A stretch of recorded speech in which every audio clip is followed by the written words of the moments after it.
আমাকে সুন্দর করে সাজা, এত সুন্দর করে সাজাবি যেন পাত্রপক্ষ দেখেই পাগল হয়ে যায়। তুই তো বিয়ার জন্য পুরো উঠে পড়া লাগছিস। আর কতদিন একা একা থাকবো, ভালো লাগে না। যেই ছেলেই আমাকে দেখতে আসছে, দেখার পরে এই ছেলের আর হদিসই থাকে না। আজকে যেই রকম ছেলেই হোক, ল্যাংড়া লুলা খোড়া যেমনই হোক, এই ছেলের গলায় আমি ঝুলে পড়বো। সাজা, সুন্দর করে সাজা।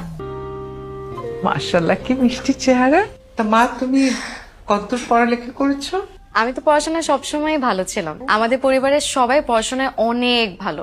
আমার দাদা পরদাদা সবাই অনেক পড়ুয়া ছিল। আমার দাদা যখন মারা যায় তখন ওনার বুকের উপরে বই ছিল, তো পড়ুয়া ছিল উনি। আমার আব্বার ইচ্ছা ছিল আমি অ্যারোনটিক্যাল ইঞ্জিনিয়ারিং পড়ি। ওনার বন্ধু আবার এয়ারলাইন্স এর মালিক, তো তাই। দুলা ভাই, এটা তো কোনো শুনিনি।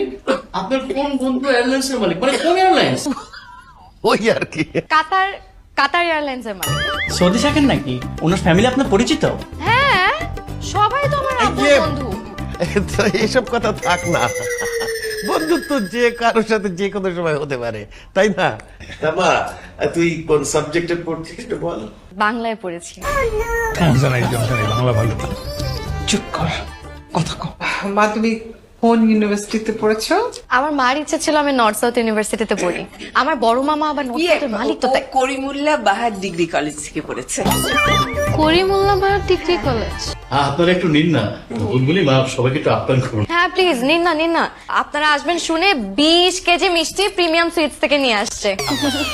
আপনারা কিন্তু রাতে খেয়ে যাবেন। হ্যাঁ, নান্না চাচাকে দিয়ে নিজের হাতে বিরিয়ানি রান্না করেছে, 5টা খাসি জবাই দিয়েছে। রান্না বাবুর্চি আপনাদের আত্মীয়? রান্নাই, তবে সেই রান্না না। আমাদের বাসার পাশে হোটেল আল ছালাদিয়ার বদিউল আলম নান্ন ওরফে রান্না করছি রান্না। ছালা দিয়ে বস্তা দিয়ে যেটা দিয়ে ঢাকা, কোনো সমস্যা নাই। ওই নান্ন বাবুর্চির কেটে খেয়ে যাবো আমরা। কথা বলিস কেন?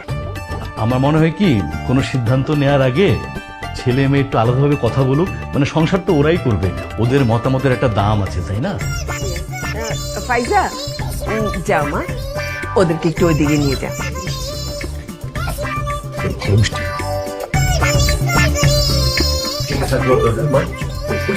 আসেন। বিষয়টা একটু আপনার জন্য বিব্রতিকর। না না, বিব্রতকর কেন হবে? এর আগে কত ছেলের সাথে কথা বলেছি। আপনি হলেন 2 ডজন, মানে 24 নাম্বার। 24 নাম্বার? হ্যাঁ, আপনি হলেন 24 নাম্বার। এর আগে 23 জন ছেলের সাথে এই রুমে বসেই কথা বলছি। মেয়ে দেখতে আসে, সবাই একটু আলাদা করে কথা বলতে চায় আর কি। এইভাবে করতে করতে 23 জন ছেলের সাথে এই রুমে বসেই আমি কথা বলছি। আর অনেকে তো আপনার মতন লজ্জাও পায়। মাঝে মাঝে প্রাইভেসির দরকার হয়, তাই আমি প্রাইভেসির জন্য গেট লাগিয়ে দিই।